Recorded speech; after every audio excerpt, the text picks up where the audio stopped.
I'm Jacob Hoxie, and a couple of weeks ago, my friend Vince Jackson went missing. Now, the last things he left behind for us before he mysteriously disappeared were a half-chewed pack of mint orbit gum, a Lionel Richie CD, and these series of documents I have in my hands. Now, these documents all have one thing in common, and that being our high school English teacher, Corey McCartney.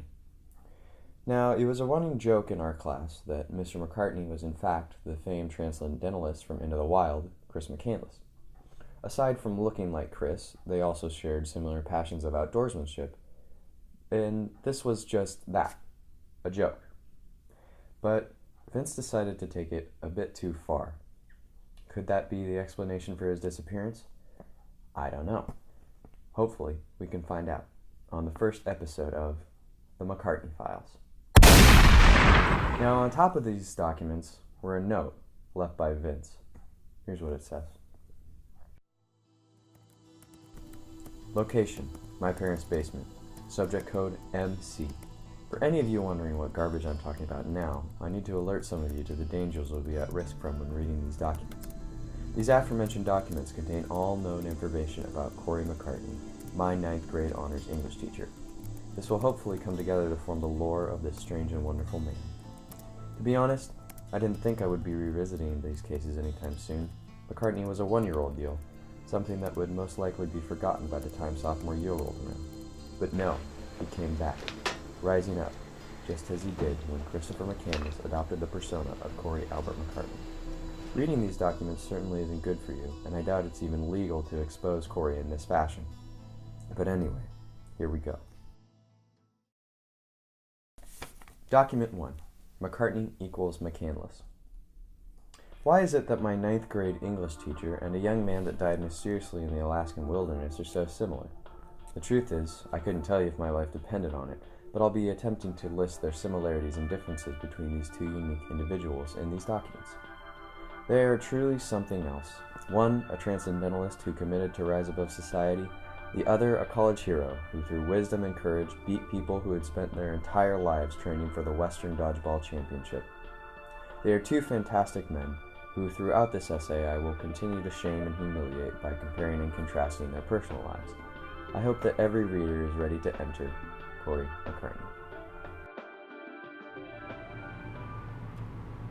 Okay, this is confidential. Part 1. The interview. I brought it upon myself to ask Mr. McCartney about Christopher McCandless and possibly about his obsession with owls through a friendly letter. If he is going to accept my invitation for an interview, I should probably write out some questions for him to answer. Granted, he probably won't be able to answer a few of these, but I feel like he will answer enough for me to be able to compare and contrast Corey and Chris's personalities. 1. Do you feel it was right or wrong for Chris to abandon his family and all his possessions just because he wanted to escape society? What would you do in his place? 2. Do you feel like Chris may have had an unknown brain disorder and that his running away might just have been his disorder activating suddenly? Maybe he just had an extreme personality instead. 3. Did you side with Christopher McCandless during the reading of Into the Wild? Did you disagree or agree with any of his views? Why or why not? 5. This is the final question, and possibly the most important of all. What could have possibly influenced your owl epidemic, unexplainable obsession thingy, fascination, your owl fascination? Now, this question probably won't be asked just to keep the mood relatively light. And there you have it. All that's left to do is simply wait for the interview and hopefully think of some more questions.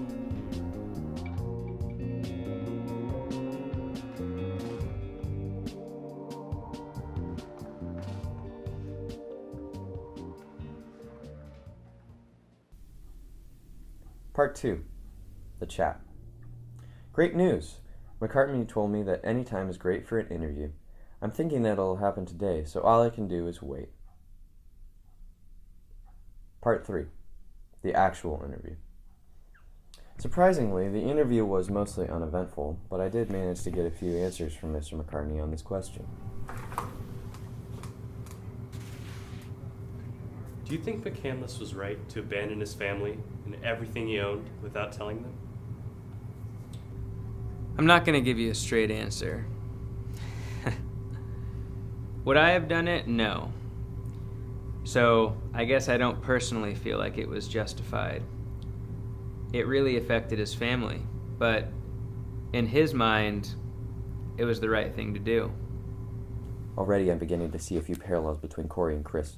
Corey can understand Chris's reasoning behind his departure, but wouldn't have done it himself, and thinks it was a bit reckless of him to go off on this grandiose adventure without telling anyone. Based off of this, I can infer that McCartney has different views on some of the things that Chris did. McCartney also states that he wouldn't have done these things if he was given the opportunity, whereas McCandless would have gone without thinking. Based off of this question alone, I can infer that McCartney's views do not equal Christopher McCandless's views, at least the idea of running into the wild without telling anyone. Okay, we're done here. Part 4. More questions. Ugh, I really hope it didn't have to come to this, but in order to compare Chris's love of nature to McCartney's, I will, unfortunately, have to ask Mr. McCartney about his owl collection. Yes, it is unavoidable, and it may have some unforeseen consequences, but I need to find out why he likes owls so much. Here goes nothing. Greetings, Mr. McCartney. I really need to ask a question that has been plaguing me for a while now. What possessed you to create an owl shrine? I hope that this doesn't offend you in any ways. It's just simply for curiosity's sake. Sincerely, Vince.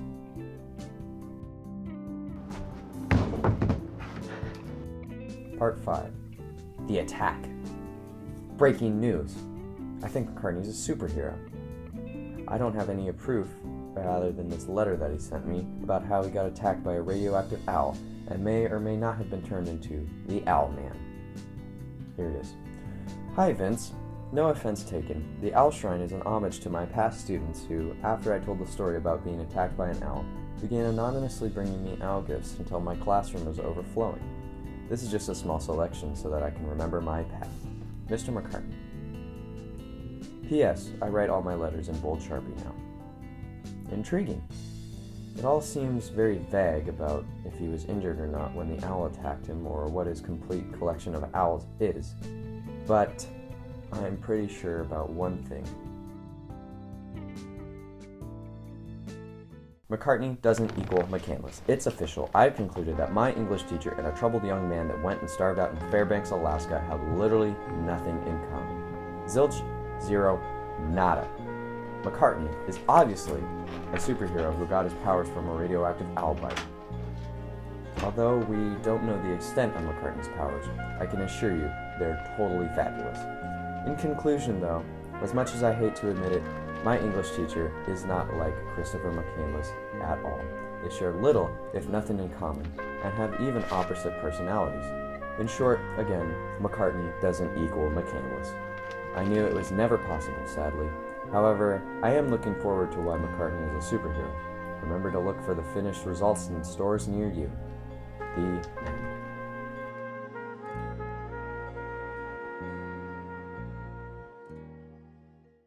Now, the writer of this document, Vince, seemed somewhat reluctant to offer his real opinion on the subject, if McCartney equals McCandless or not. At least that's what I think. I mean, that's the title, in fact, McCartney equals McCandless. And that's what the document tries to prove. However, halfway through, the document changes, the tone does, and he begins acting nervous and hurried, railing on about some stupid superhero garbage that McCartney's Owlman? I mean, that's ridiculous.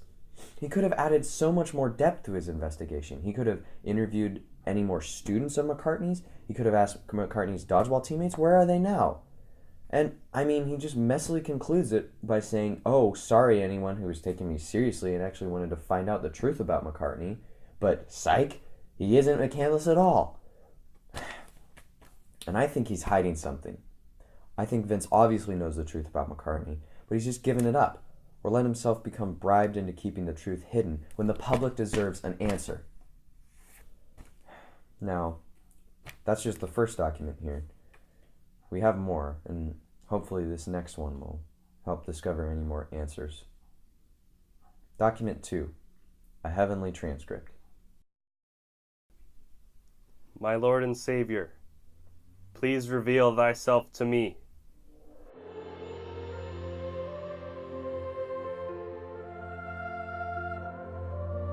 Hello and welcome to the Joy of Painting Heaven Edition. Now you could follow along or you could just grab the old easy chair. Would you like to paint a happy little Alaskan forest? No. But I do need your guidance. What is it? Do you need some more advice on how to improve your paintings? No.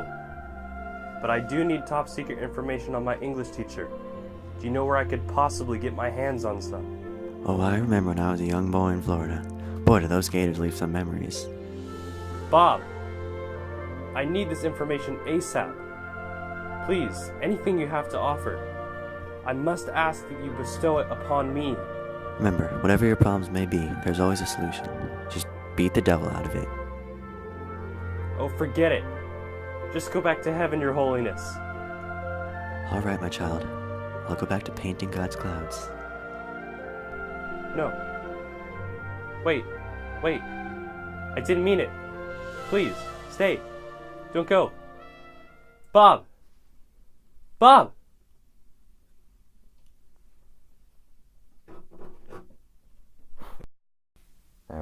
I mean, I didn't know Vince was a religious man. But I don't think that document added anything to our conversation either, about whether or not McCartney was McCandless, or even any of Vince's whereabouts. Maybe it's hopeless. Maybe my investigation is just coming up short. But we can find hope, quite possibly, in one more document we have here. Document 3, the Summer of McCartney. I should probably put a disclaimer here before I start to look over this article, so here goes. This document contains the only evidence that McCartney presented himself in class. There are no inferences or additional facts that I've found and included in this document, just Vince's writings. Now, hopefully this will help convince you that McCartney isn't so innocent after all. When I walked into class the first day of school, I knew it wasn't going to be a normal day. It wasn't. Once I sat down, Mr. McCartney approached me and began to engage in this dialogue.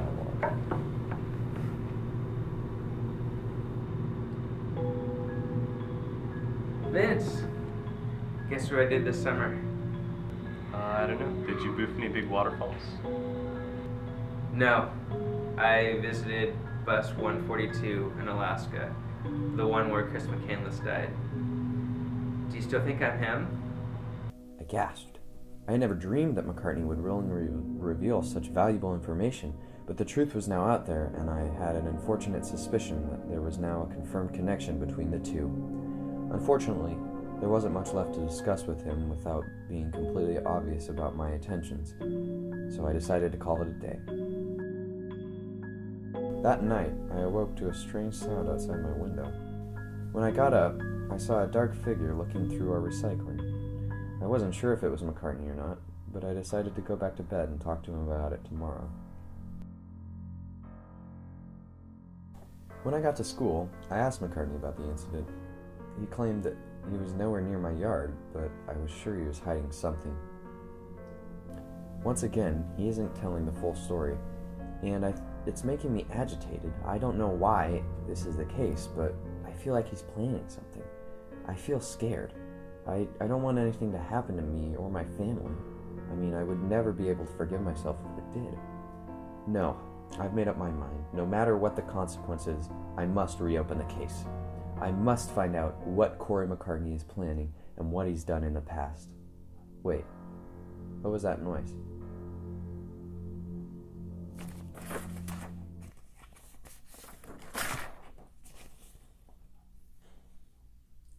Now, these were the only documents that we could have found from Vince, but we speculate there are many more to come. But that's all we can do for now, is just speculate. Did McCartney play a role in his disappearance? Maybe, or maybe not.